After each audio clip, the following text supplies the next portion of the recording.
Now let's turn our focus to energy resources here on Earth, their sources and the infrastructure that's needed to make them work, the environmental costs of those infrastructures, and some of the future of energy.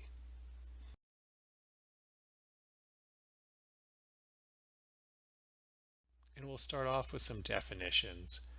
There's energy, and there's kinetic energy, chemical energy, heat, all important terms to understand when you're discussing energy. Energy is the quantitative property that's transferred to a body or a physical system, some kind of work that's done, usually in the form of heat or light. Kinetic energy is the form of energy that an object possesses by being in motion, that is causing it to move. It has energy.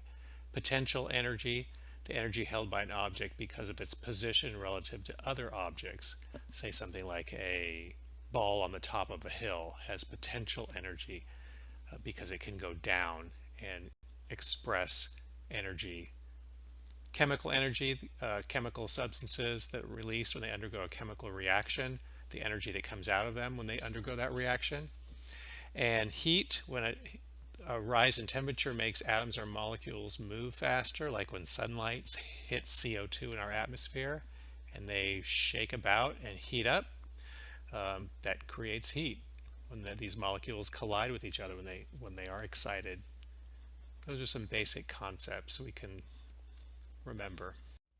The laws of thermodynamics also explain some of the properties and processes involved in energy. The conservation of energy law is known as the first law of thermodynamics. That is, that energy can't be created or destroyed. It can just be converted from one form to another. A lot of the energy here on Earth originated in the energy from the sun.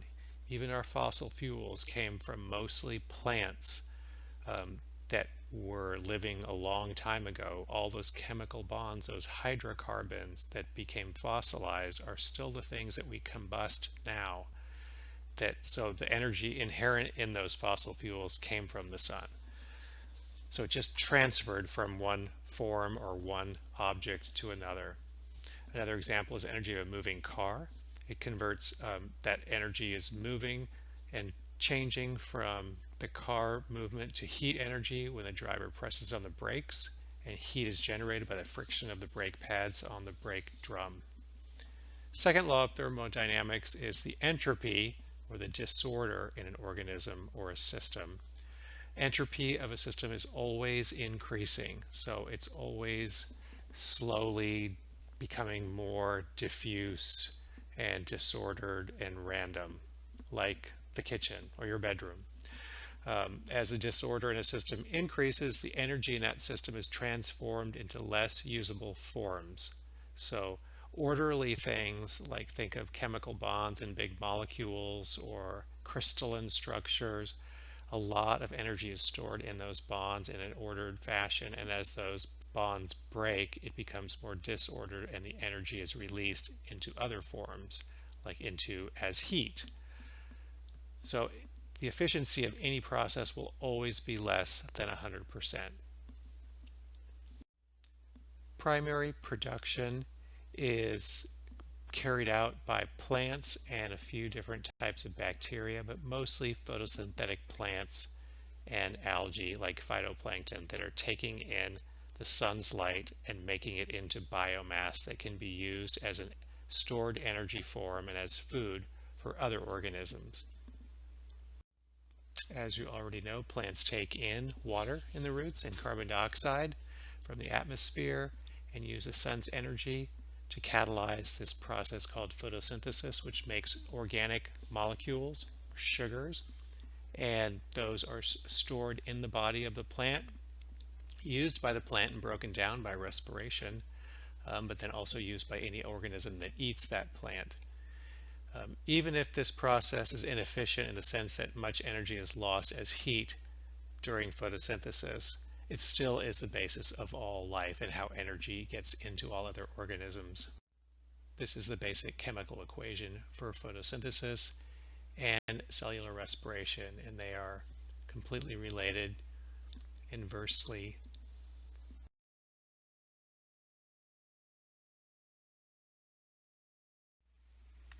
This slide is an introduction to the different human energy sources that we have, or resources.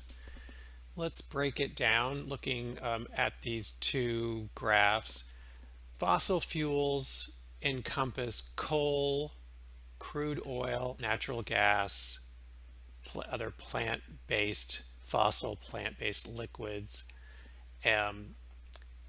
Those are all fossil fuels. Then we also have renewable energy sources like wind and solar and nuclear power. Those are the basic, the different energy resources that humans are using right now on the planet. And you can see over the last 60, 70 years how the amount of those as our total energy budget in the United States has changed over time. So it looks like fossil fuels has always been a very large chunk of our energy, but it's going down somewhat since, about 1980. We've started to use more and more, and we have an increase since around 1970 is when nuclear came online, and that has increased. It's kind of plateaued because there's a lot of public, their view of nuclear is that it's really dangerous. We've had a couple of meltdowns that are a big deal. So it's plateaued, and there's been some decommissioning of nuclear power plants as well. Renewables seems to be growing, although you can see the thickness of that green band hasn't really increased that much, but it is increasing in general. Coal has reduced as some of the coal deposits have been harder to get to, but crude oil, natural gas has remained about the same, increased somewhat in use. Natural gas has definitely gone up in its use, and you can see that from the graph on the right. Natural gas and the crude oil have gone up in the last 30 years, whereas coal has gone down and renewables up. So just some general trends in energy use. We need to consider about the future, and what is called peak oil was that concept that came about around 15 years ago, thinking at some point we're going to be at our peak oil production and ability to extract it, and that was going to drop off, and we'd have to quickly find other things to take the place that oil or fossil fuels, not coal, but just the oil and natural gas has been giving us all energy for so long, and what would we do when that runs out? That was the concept of peak oil. That hasn't really come to pass, although in general coal production has gone down, but oil production has remained increasing, as has natural gas. So there's just a summary of some of the trends and the top energy producing resources. And as you know, combustion of fossil fuels, that's the natural gas, coal, petroleum, that produces carbon dioxide pollution. It's legally considered a pollutant. It's increasing in the Earth's atmosphere, traps more heat, causing global warming beyond what most of the organisms are used to. Phasing out of the use of fossil fuels, which could be getting harder and harder to extract anyways, there's a sign of hope here that it is possible. Germany first began promoting regenerative energy sources like renewables and passed the Renewable Energies Sources Act and in 2000 to move towards a carbon-free and nuclear-free energy economy. So all those things I said about nuclear, how in some ways it can be considered better than coal and natural gas. There's plenty of countries, especially some in Europe, that said like nuclear is not good in the long run. We will not partake in it. And this is Germany's renewable energy transition from 1990 to 2020, showing you the GDP per capita relative to 1990 in red, and then renewables, the percentage of renewables used out of all the resources used for energy production. And they have been following this and becoming a very environmentally friendly energy producer. It's a good sign. It can be done. These are some of the units that are used in measuring energy from different sources and how they're used. You have a British thermal unit, or BTU, Calories comes from usually considered the energy that is inherent in foods. A gram calorie, it's the amount of energy needed to raise the temperature of 1 gram of water 1 degree Celsius. So it's probably used in more technical areas. An electron volt, a joule, a therm, and a kilowatt. I like this slide. It has a lot of practical applications, just thinking about how much different appliances and technology, how much energy do each of them use, which is worse. I think about that running my household and telling my kids to turn off the lights, blah, blah, blah. I could look at this and say, well, chill out, Mike, on the lights, because they're really, if they're left on, 100-watt bulb uses 250 kilowatts per hour, but it'd be much better to focus on using the refrigerator less, or getting an energy efficient refrigerator, or opening and closing it less, and drying clothes less, maybe getting a outdoor clothesline. So all those things that are higher energy users would be the ones to focus on. Television, not so bad. Computer, not too bad. Smaller wattage bulbs, really pretty low energy using. But when you get into these bigger appliances is when you're really using a lot. A hair dryer is also pretty high up in there. You don't use it as long as a clothes dryer, but while it's on, it uses a lot of energy, and you might know that because sometimes if you've got one appliance on and a hair dryer going, it blows a fuse. But think about these and how you can conserve. Let's look at where we rank in just gross energy consumption as a country. We rank second in the globe. China first, India third, and you can see the rest there. So we use a lot of energy here. And that means each of us has a lot of areas where we could reduce energy use. Now let's take a closer look at each of the fossil fuels. This graph is highlighting the fact that of all the different types of ways we use electricity in the United States, the industrial industry is using the major portion still. Residential use is about 22%. If you are European, you would only use about half the amount of energy per capita as Americans do in the United States. If you're in a developing country, much less. Where Americans use about 4,400 kilowatt hours of electricity per person per year, Europeans half that at 2,000. So the United States is 4,400 kilowatt hours, Europeans 2,000 kilowatt hours, and people using just a few hundred in countries that are low income or developing. Lots of energy resources like we have in the United States are associated with comfort and convenience in our lives, electrical lights, phones, automobiles, everything that makes life kind of easier, and that comes from the wealthier countries are used to that. Let's look at methane for a couple of slides. As you remember, this is a greenhouse gas that is produced from a number of places, and it traps heat in the atmosphere just like CO2, but it is much more minor in its amount in the atmosphere.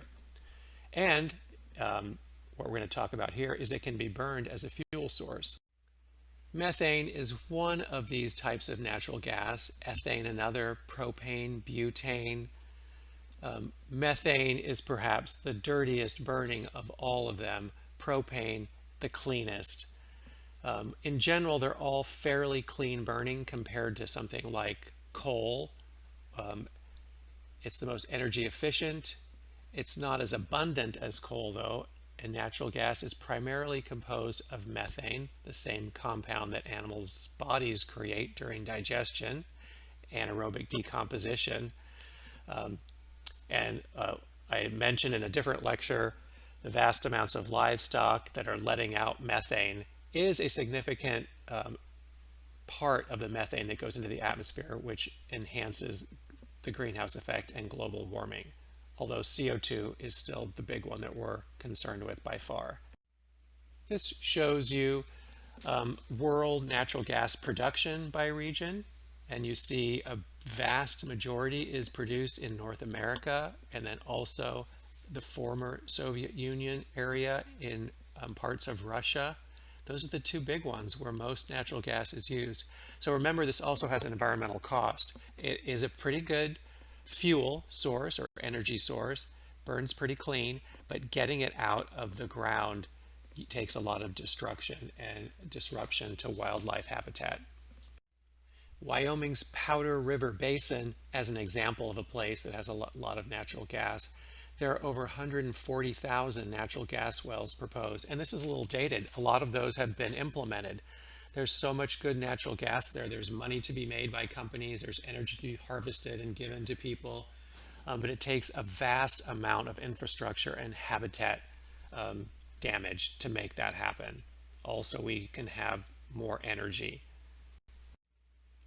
So it's hard at any individual level to say, like, okay, I know it's causing these bad things, so I'm going to use less of it. And that's one kind of way to look at it. We have more and more people. Energy needs are needed, sometimes for comfort, sometimes for basic human needs and possibly rights of those humans. But we need to balance the rights of humans to have their basic needs met with the rights of all other organisms and ecosystems. We don't usually think of ecosystems and non-humans having rights, but they do. And even if just in the sense of we need them around to support us, we're also connected. We have to think about these future generations and equity among species and organisms of all getting what they need for the future. So if we don't, we will undermine ourselves as well. So we can't think too selfishly anymore. We're not at that point. We've got to think collaboratively and collaboratively with the non-human world as well. Let's take a closer look at coal and all that is involved in this resource that's used for energy.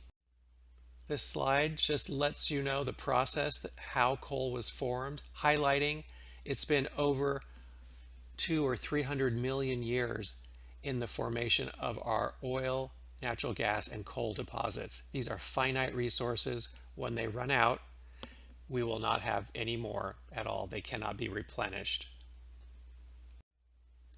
Burning coal is used mostly to produce electricity in these thermal power plants.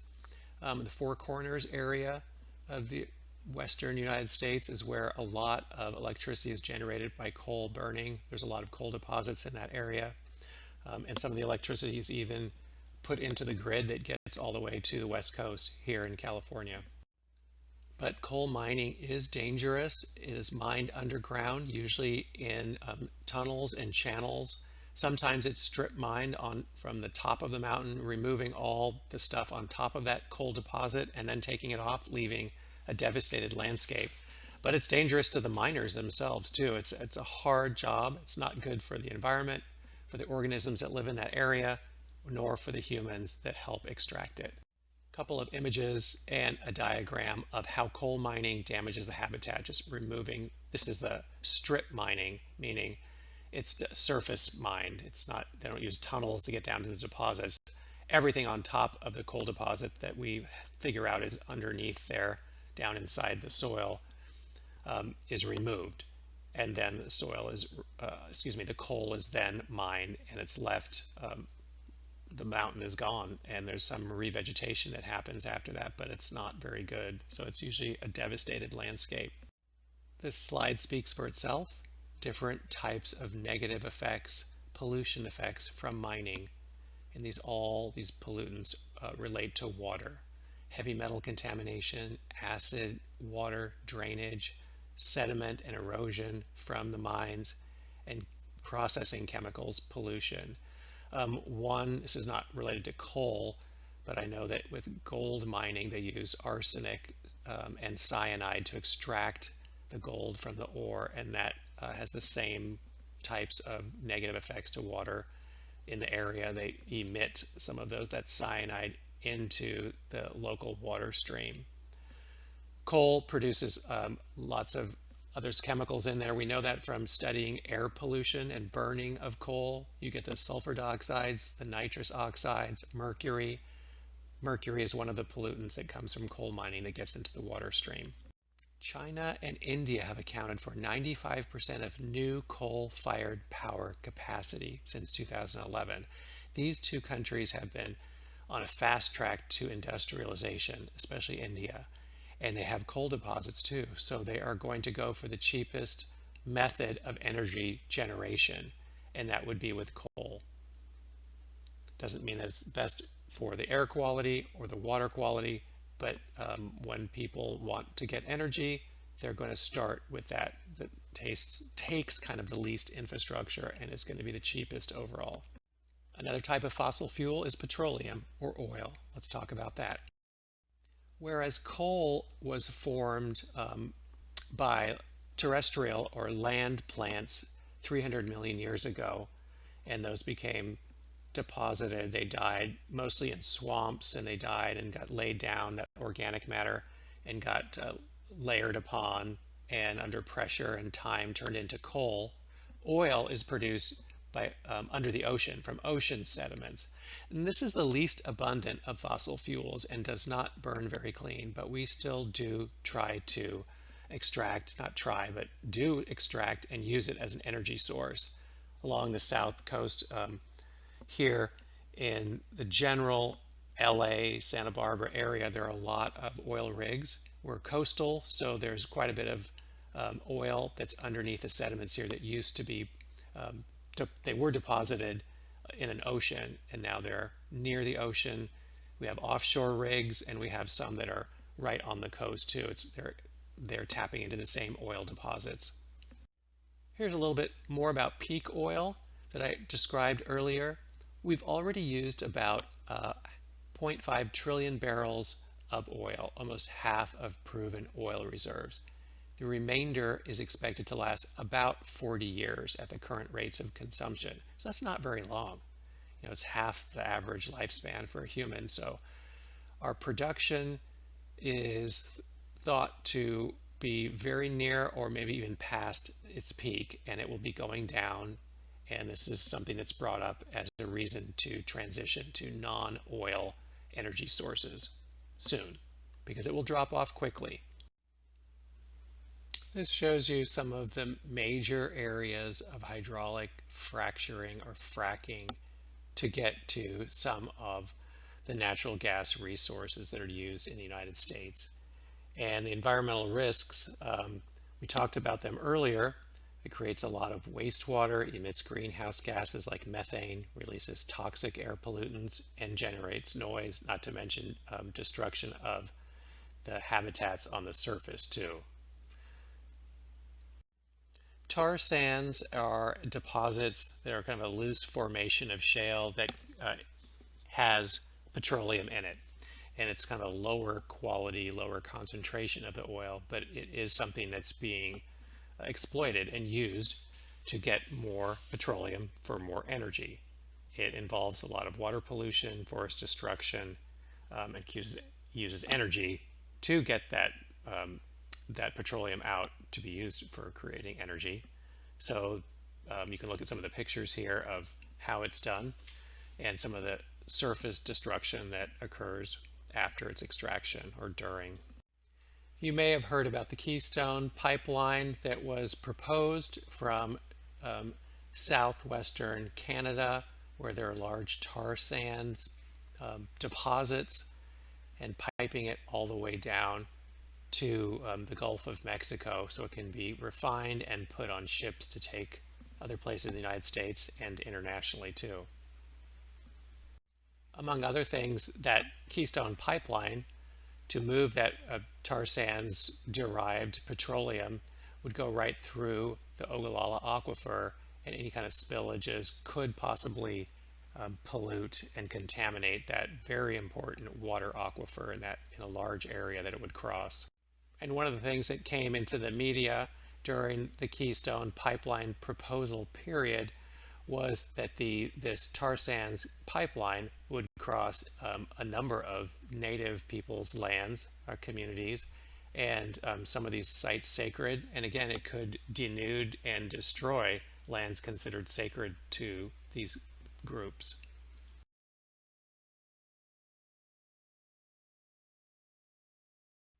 As I've said, nuclear power seems to be, in some ways a really good way to produce a lot of energy. It's not like we have to destroy huge amounts of land or have big refineries in a big landscape that's destroyed to get to it. But it does come at a cost with these extremely radioactive waste products that have to be dealt with. The New York Indian Point nuclear power plant is ranked the riskiest in the country by the U.S. Nuclear Regulatory Commission because it's so old and its location very close to Manhattan. If there was a meltdown, which has happened a few times in human history in the last 50 years, how could we evacuate New York City? That'd be an interesting thing. You've all heard about Fukushima meltdown, Chernobyl. Fukushima was in Japan, Chernobyl in what was the Soviet Union. These were huge catastrophes that had international effects, both political, economic, and biological. This shows you the flow of energy production from a nuclear power plant to consumption. In the nuclear reactor, the reactor vessel, which is like what you see when you see those tall nuclear power plant towers, there are the control rods that are made of something neutral, and you have the uranium, the radioactive and actively decaying material that as it decays and creates isotopes, that uranium emits a lot of energy, and the energy can create more energy. To put it very, very simply, that energy is harnessed, and ultimately put into a turbine to create electrical energy, which is transmitted through lines. As was said earlier, nuclear power and power plants, the failures of them is very rare, but when they happen, it's a devastation, and it emits radioactivity that will be in our environment for a long, long time. How long will the radioactivity from a melted down power plant remain dangerous, or from the spent fuel rods, the fuel rods that are now full of radioactivity, but they're done in their process in a reactor vessel? It's thought to be 25 million years they'll stay radioactive. It's a pretty long time. And the problem is we have not been able to find a safe place to dump or store these spent fuel rods that are highly radioactive. There was talk for a while, about 40 years ago, putting them in this deep chamber under what's called Yucca Mountain in Nevada, and kind of at the 11th hour they found out that there was a seismic fault in that area. So that was they dismissed that idea, which took like 20 years to develop. And now, since then, they're usually stored at the nuclear power plant, so we have no place to put these, and they are a very large liability. Hydroelectric power, damming of rivers, and using that water to the force of that water, its kinetic energy, to go through and move turbines, making them spin to generate electricity from the spinning of the turbine. We used to have lots of smaller power plants. Now we've shifted throughout the world to larger and larger dams to produce electricity through hydroelectric processes.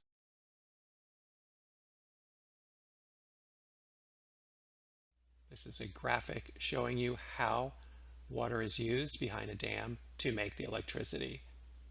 Maybe you remember back in junior high or high school, you might have learned in science class, if you take copper wires and wrap them around a cylinder and then spin that cylinder within another metal container, the movement, the spinning of those wires will emit electrons and create electricity.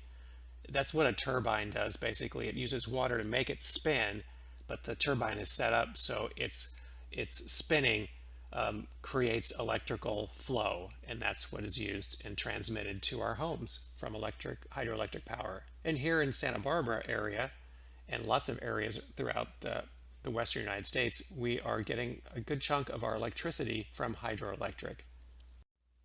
Large dams and even small ones have big ecological impacts. And you can read about that here. You can just imagine by looking at this one, China's Three Gorges Dam, lots of different impacts. All the resources that went into building the dam create pollutants, create waste, also destroying the riparian habitat along the creek, along the river, and also stopping aquatic life from being able to flow up and down the stream, displacing many human communities. Some indigenous communities in this area are displaced. So lots of negative impacts from these. Better sources of energy are renewable sources. Even though they do have environmental costs and they do create some pollution, these are not going to run out, and they don't tend to be nearly as influential on increasing more CO2 in the atmosphere. So these are lower carbon emissions energy sources. As far as energy sources go, focusing on energy renewable resources, wind, geothermal, hydro, solar, biodiesel, biomass, and energy efficiency for whatever we're doing, including energy conservation, looking at energy efficient lights, vehicles, buildings, and conservation wherever is possible. Those are the triangle, or the three pillars of what we need to do going forward regarding energy to make it last and make it not damaging the environment. If you look at this map, and it shows you the wind speeds average in the United States, you can see along the west coast, the northeast, and kind of the northern Atlantic states on the coast there, and in the Rocky Mountains produce a lot of wind. So we have a tremendous potential for harnessing wind power in the United States, and it could really solve a lot of our problems as far as problems about fossil fuel use and the pollution that comes from that, and contribution to climate change. Farmers can cultivate 90% of their land even with wind towers in them. And I've seen this happen where I used to live in Ohio and Indiana, which I spent a lot of time in.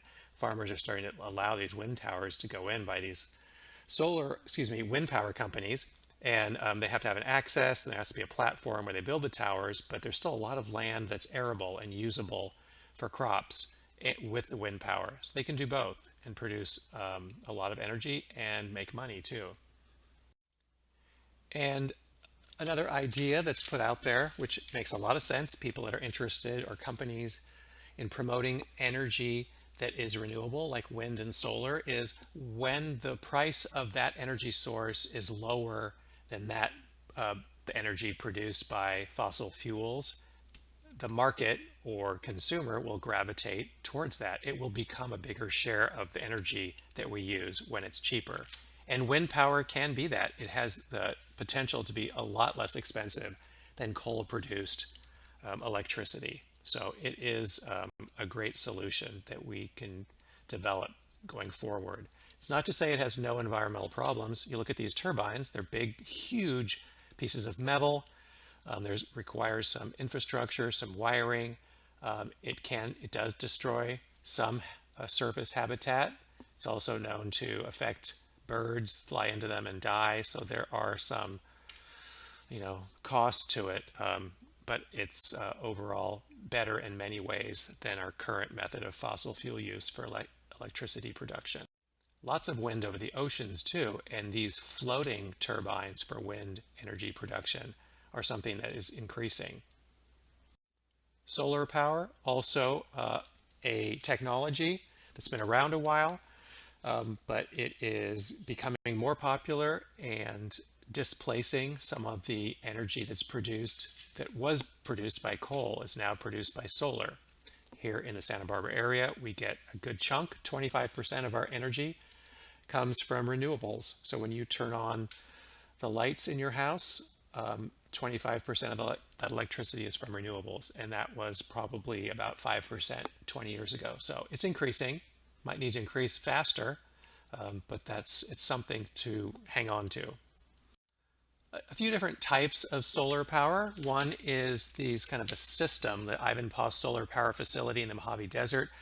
It takes a big area and has a lot of mirrors on the ground that reflect the sun's light to this central axis here, where it focuses the energy there, where fluid is heated to drive a steam turbine, which generates electricity. That's one way to do it. Different technology, but still solar power generation, is a photovoltaic cell, which uses the sunlight to generate electricity right there on site in that panel, and the electricity is wired and moved from that to wherever it's consumed and needed, hopefully right there on site. Electricity loses some of its power when it moves along a power line. So the further it goes, the more expensive and the less productive it is. You lose it. So the closer it is to the generation point, the more efficient and the better it will be. This isn't widely adopted yet, but it's a great idea to combine hydroelectric power and solar power. When we have reservoirs that are built with dams generate electricity, it creates this big lake. Some of them you can't really use or swim on, but in portions of them, we could put floating solar panels, and these have been developed and used. So in that same place, there's cogeneration, two ways of generating electricity in the same spot.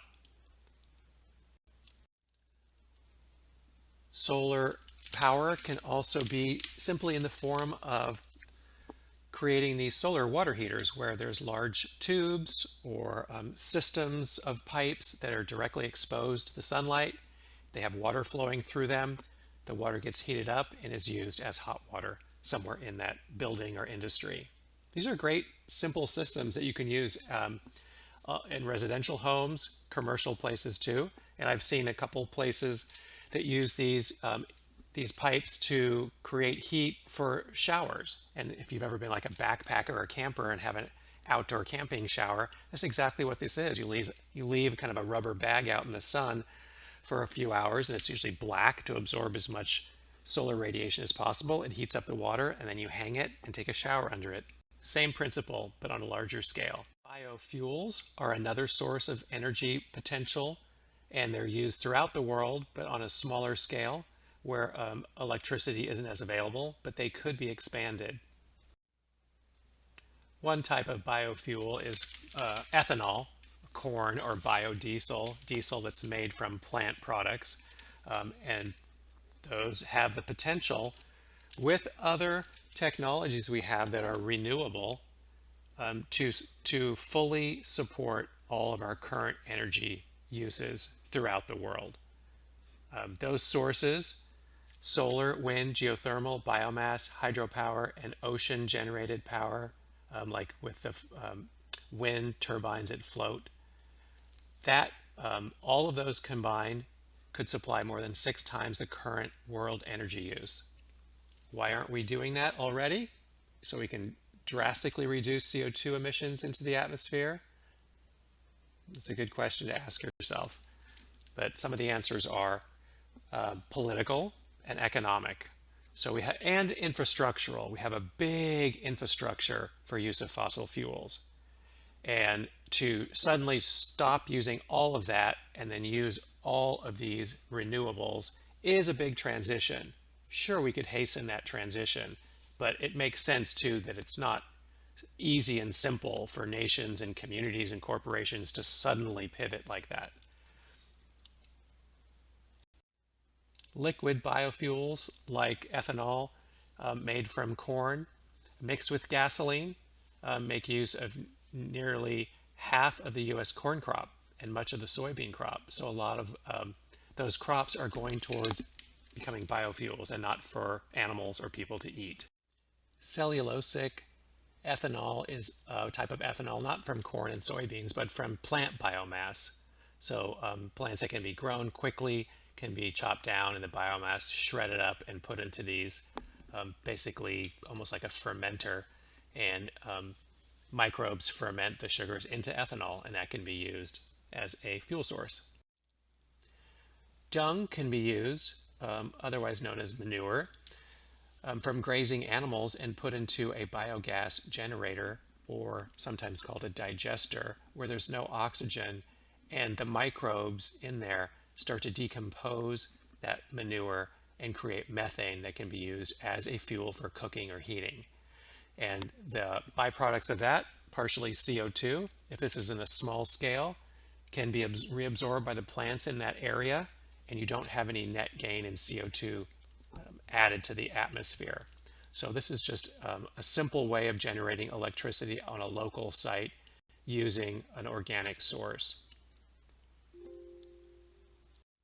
Another biofuel is from algae. The algae itself can produce oils that can be extracted and turned into a biodiesel that's used as a renewable fuel. And the algae can be grown kind of in a massive, not massive, but a large scale like you're seeing in the image here. Fuel cells are a great new idea in creating energy, and they can run cars and other types of equipment. It's a great energy source. It's clean. It uses just water or hydrogen ions, and so far has a lot of promise, except we haven't figured out how to make hydrogen gas in large enough volumes. It's kind of costly, but if we can figure out a way to do that, taking the hydrogen out of water and making hydrogen gas, this will be a really great energy source moving forward.